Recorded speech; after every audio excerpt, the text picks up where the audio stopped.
Nagbanta si Trump ng pag-atake sa Iran dahilan ng takot sa Tehran at ngayon ay may presyon na rin mula sa mga bansang Arabe sa Golpo.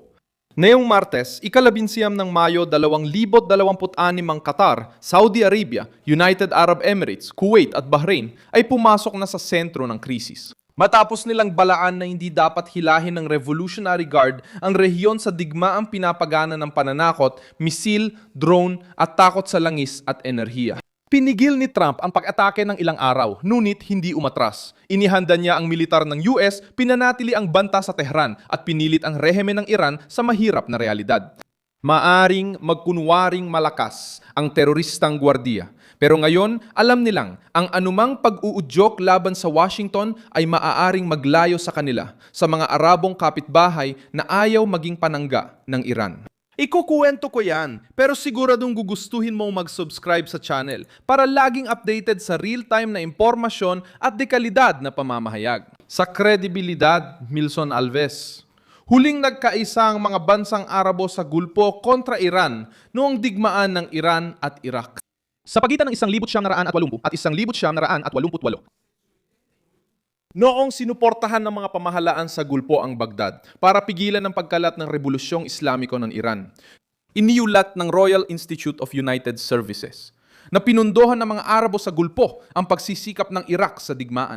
Samantala, itinuturo ng Britannica Encyclopedia na nagtapos ang labanan nang tinanggap ng Iran ang Resolusyon 578 ng UN na nag-aatas ng tigil putukan at pag-atras sa kinikilalang mga hangganan. Napakabigat ng kahihiyan kaya noong Hulyo, 1988 mismong si Ayatollah Khomeini ang nagsabi na ang pagtanggap sa tigil putukan ay mas masahol pa kaysa sa pag-inom ng lason, ayon sa tala ng Los Angeles Times noong panahong yon. Iyan ang dahilan kaya mabigat ang babalang Arabe sa Tehran ngayon. Kapag nagsara ang Golpo laban sa rehimen ng Iran, malaki ang kabayaran ng mga Ayatollah. Hindi inalis ni Trump ang banta. Binuksan lang niya ang isang maikling pagkakataon para sa negosasyon, habang nananatiling handa ang militar ng Estados Unidos na kumilos kung hindi tatanggap ng katanggap-tanggap na kasunduan ang Iran. Ipinakita ng White House ang pagpapaliban bilang paggalang sa mga kaalyado sa Golpo, pero ang tunay na pressure ay napunta sa Tehran.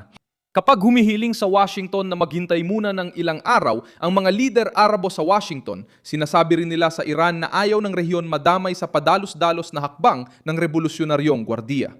Ang yumanig sa Tehran, hindi na lang sa Estados Unidos nakikipagharap ang Iran na yon.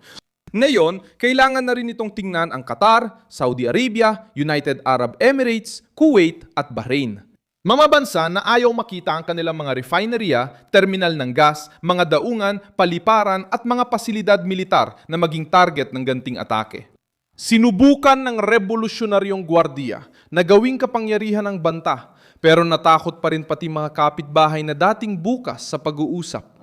Ginamit ni Trump ito para sa kanyang kapakinabangan. Sa pag-antala ng pag-atake, inilagay niya ang mga Arabo sa gitna ng krisis at nilinaw na ang desisyon ay nasa Washington pa rin. Nagkaroon ng ilang araw ang Iran pero hindi pa rin nagkamit ng seguridad. Ngayon, dapat magpasya ang Tehran kung makikipagnegosasyon o ipapaubaya sa teroristang gwardiya ang responsibilidad sa posibleng eskalasyon na maaring magpasiklab sa Golpo at lalo pang ihiwalay ang rehimen. Ang mga impormasyong kumakalat ay nagpapakita na ang pag-uusap ni Trump sa mga lider Arabo ay naganap ilang sandali bago ang anunsyo tungkol sa pagpapaliban ng operasyon. Ang Qatar, Saudi Arabia at United Arab Emirates ay humiling ng mas mahabang negosasyon dahil alam nilang ang direktang pag-atake sa Iran ay maaaring magdulot ng reaksyon laban sa estrukturang pangkasaysayan. Ipinapakita nito na ang takot ay hindi kay Trump. Ang takot ay bahagi ng kalkulasyon ng mga kalapit na bansa na alam ang pamamaraan ng revolusyonaryong gwardiya.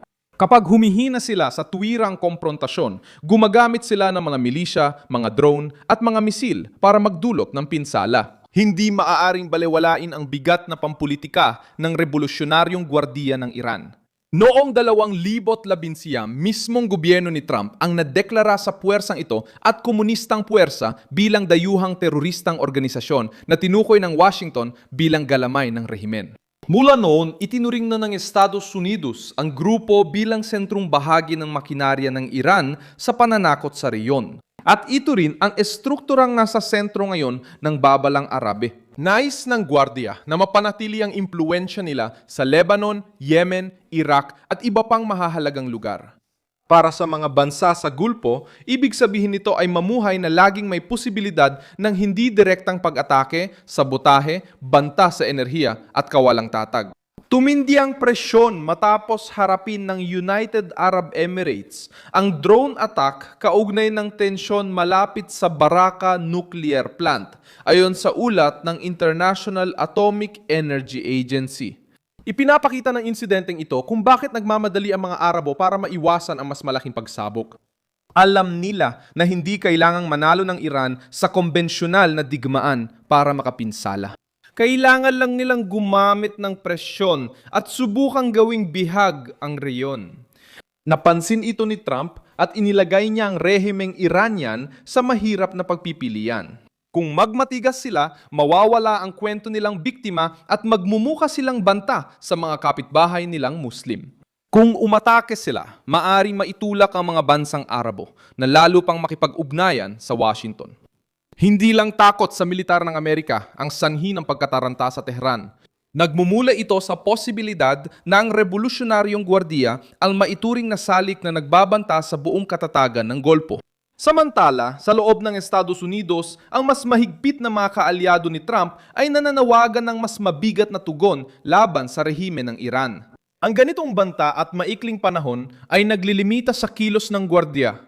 Pinipilit ang rehimen na tumugon ng hindi kontrolado ang naratibo. Ayaw ng mga bansa sa Golpo sagutin ang gastos ng revolusyonaryong gwardiya.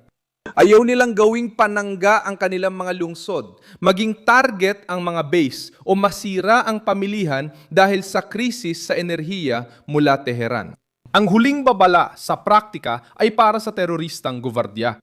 Anumang pang-uudyok laban sa Estados Unidos ay maaring bumalik laban mismo sa Iran dahil nauubos na ang pasensya ng reyon.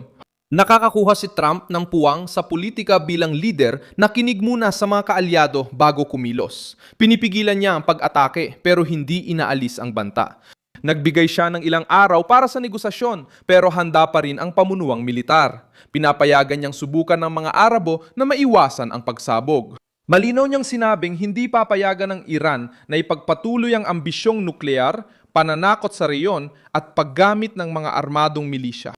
Ang reaksyon ng merkado ng langis at ang takot tungkol sa mga pasilidad ng enerhiya ang nagpapaliwanag kung bakit napakabigat ng babalang ito. Ang susunod na hakbang ay nakadepende sa magiging tugon ng Iran. Kung papayag ang Tehran sa tunay na limitasyon ng nuclear program at babawasan ang pagkilos ng mga armadong grupo nito, maaring gawing tagumpay ni Trump ang pansamantalang pag-atras dahil sa presyon. Kung ipagpilitan ng gwardiya ang paglala, magkakaroon ng dahilan ng White House. Sinubukan nilang pakinggan ng kaalyado, binigyan ng tsansa ang diplomasya at umusad dahil pinili ng Iran ang komprontasyon.